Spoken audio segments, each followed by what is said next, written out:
This is Ag Matters PM from the Iowa Agribusiness Radio Network, brought to you by the Iowa Soybean Association, your source for the latest Iowa ag news headlines right here in the heart of the heartland.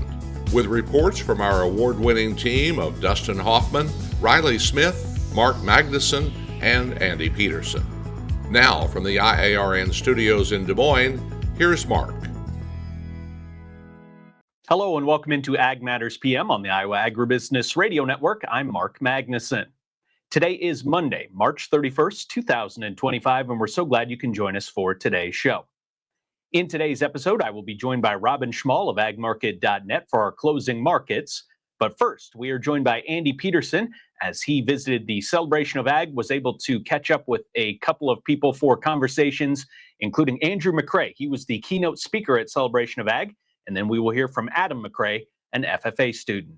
You're watching Ag Matters PM. Well, great keynote speech here tonight at Celebration of Agriculture. Thank you. I think I'm going to call you the man with the most pictures of road signs in America. That collection has to span hundreds now, doesn't it? There are a lot of them. So yeah, I stop at a lot of places to get the road signs. Yes, that's right. The president of the Cedar Rapids Prairie FFA chapter afterwards said that he felt like your message and keynote address connected with everybody in the room, which is kind of a special compliment. Well, thank you. I appreciated so many FFA and 4-H members being here. And then obviously we have everybody across the gamut, because I don't know how many farmers we had stand up that had been in the industry, 40 or 50 years. So I appreciate that. It's just a great event because you have such a wide range of people here. I was told, by the way, that I have to go one step further on that. We try to recognize producers, the new ones, 10 years and under, then 10 to 20, 20 to 30, 30 to 40, and over 40. Well, I had a gentleman who's been at it for 52 years say, you need to recognize 50 plus because I thought you were going to keep going. And I didn't stand up, and I never got to stand up. So I guess I got to get to that five-decade level next year. Well, there's a lot of us that have been around. I hate to think about how many years, my number's creeping up all the time. So, yeah. So for those who didn't see it, talk a little bit about the theme of your keynote address here tonight at Celebration of Ag. Well, I talked about three main things: about being personal, purposeful, and then having good perspective on what you do. But I think in agriculture, part of it's just asking more why nots, what if, how can, and that's what I learned from my grandfather. He lived through the Great Depression, he lived through tough times, but it's being more personal what you do, purposeful, and having the perspective and just saying why not a little bit more. Instead of saying why, which is sort of the hindrance of progress. Right, and his comment was, he said, it's natural to ask why. Why did this happen? Why did this go wrong? But he always said, why is a question that looks backwards. It's almost always looking in the past, and why not, or what if, or questions that are looking in the future. And so you've got to ask just as many of those. Otherwise, you're always looking backwards, and that's not a good place to be. Mm-hmm. Now, you've got some books out there as well. We can see you on RFD TV sometimes, too. Yeah, so American Countryside is both on the radio or audio podcast, but it is also a video version that runs inside U.S. Farm Report that would be on RFD and other locations. So enjoy doing that, and then do Farming the Countryside. It's the weekend show, which is audio, but also YouTube. I mean, now, you've got loads of places you can put these things on social media, so it's different places as well. And the author career looks like it's going well. Yes, although it has slowed down. When you have kids and then the kids keep getting older, it's harder to have time to write. So, but I've enjoyed writing. Yeah, it's just something I enjoy doing. Excellent. Well, thanks for coming up and keynoting here at Celebration of Ag. I appreciate it very much. Thank you. Tell me a little bit about the College Community FFA program. Obviously, it's growing pretty fast. Yep, so we were established in 2020, so we've been around for about 5 years now. 3 years ago, we opened our new ag building, and so that's given us a greenhouse and a space to sort of also have a land lab. So we partner with Beck's Hybrids, and they donate some seed, and so we're able to actually plant that and sort of see that crop grow all the way, and then we can grow crops in the greenhouse to sort of give us another glimpse into plant processes. Yeah, tell me a little bit about that greenhouse, because it's kind of a fixture there on 76th Street. It sits there, shines brightly all night long with the grow lights going. They grow plants for our plant sale. It gives hydroponics, aquaponics. We partnered with a koi farm, and so they donated the fish for us to actually have those in the tank and see the aquaponics process. So it's given us not just traditional growing out in the field, but also hydroponics, aquaponics, and all those things, and been a really cool learning opportunity, I would say. How does that integrate into the hot lunch program a little bit? So there's been discussion about getting lettuce in there. We've had some troubles just getting started and some of the growing pains of working that out, but that's an eventual goal of being able to use that lettuce and some of that stuff we've grown in the cafeteria. Haven't got there yet, but it's on the agenda. So competition season is kind of ongoing. Yep. Have you been involved in any of that? So I'm actually, tomorrow we're going down to Bex and Mount Pleasant to do Ag Issues contest. Nice. And then we've also worked on marketing plan and a couple other contests. We're taking about 30 kids to state this year, so it'll be a really cool, unique opportunity for them to learn more about FFA and get involved. So what's your chapter office? So I am currently the chapter president. Your chapter And then I president. served as a district officer last year. On a state level Yep. as well. Awesome. Well, thanks for visiting with us. No problem. Thank you very much. Appreciate it. You bet. Thank you to Andy Peterson and to Andrew McCrea and Adam McCrea for joining today's show. It is going to be time for the closing markets with Robin Schmahl of agmarket.net next. But first, a word from our sponsor, the Iowa Soybean Association and the Soybean Checkoff. Iowa Soybean Association is driven to deliver for Iowa's 40,000 soybean farmers. We're proud to provide objective agronomic research, a helping hand with soil and water stewardship, and timely industry news powered by the Soybean Checkoff. Learn more at iasoybeans.com. You're watching Ag Matters PM on the Iowa Agribusiness Radio Network, and it is time now for Closing Markets with Robin Schmahl of agmarket.net. And Robin, today is the day we've all had circled on the calendar, the prospective plantings and the quarterly grain stocks reports. What did we learn here today? Well, it's interesting that there's always a lot of hype for a lot of these reports, and there was some anticipation we'd see some pretty good fireworks off of this report, but it really wasn't the case. It did move a little bit unexpectedly in corn and then in soybeans, and that's because the market seemed to have much of this already factored in. The acreage numbers for corn came in at 95.326 million acres, which was 4.7 million above last year. So the USDA and the Outlook Forum looked at 94 million. The average estimate was 94.361 million, so it was even above that. But corn traded immediately lower and then came back. So at the end of the day, we were actually a little bit higher in the nearby months. So the market digested that fairly quickly and then moved back to where it thought it needed to be. Now, the corn, part of that is the corn quarterly stocks came in right where the trade looked at 8.151 million bushels. So that's right where they needed. They didn't have anything to basically trigger anything on that side. On the soybeans, we came in at 83.495 million acres. That's down from the average trade estimate. It's down 3.6 million from last year. And then the wheat was 45.350.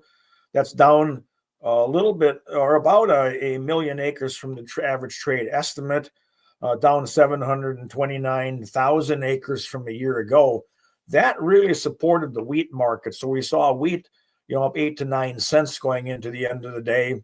So the soybeans being lower, we did move higher into the report on soybeans. Corn was bounced back a little because we moved lower into that report.